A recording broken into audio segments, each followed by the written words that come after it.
জোট গঠনের পরবর্তী সময়েই আমাদের অনেকগুলো বিষয়কে হ্যান্ডেল করতে হয়েছে দলগতভাবে, এবং সেই সাথে আমাদের দেখবেন যে শুরু থেকে গণভোটের প্রসঙ্গটা আমাদের দলগতভাবে কিন্তু সবচাইতে কনসার্নের বিষয়। সেখানে গণভোট ইশতেহারে সবচাইতে গুরুত্বপূর্ণ জায়গা করে নেবে এটাই আশা করছি। জোটগতভাবে কিছু ইশতেহার থাকতে পারে, সেটা সম্ভাবনা আছে।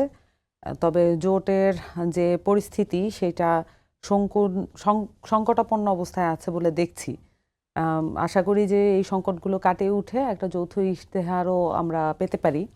কিন্তু আমার কাছে মনে হয় এই মুহূর্তে এই নির্বাচনটি আসলে প্রার্থীর ব্যক্তিগত যে অভিরুচি এবং তার যে পলিটিক্যাল ড্রিম সেটা মোতাবেক হতে পারে। তো আমি যেটা জানতে পেরেছি বিভিন্ন প্রার্থীরা তাদের ওয়ার্ড এবং ইউনিয়নগুলো সেই সাথে তাদের থানাভিত্তিক সমস্যাগুলোকে চিহ্নিত করে তারা আসলে তাদের আসন ভিত্তিক ইশতেহারগুলোকেই মানে বেশি গুরুত্বের পর্যায়ে রাখছেন, এবং সেখানে অবশ্যই গণভোটকে এনসিপি যেহেতু গণভ্যুত্থানকে ধারণ করছে এরকম একটি দল, তার প্রায়র কনসার্ন হচ্ছে গণভোটকে জিতিয়ে আনা। যদি গণভোট জিতে আসে তাহলে এনসিপিও জিতে যাবে।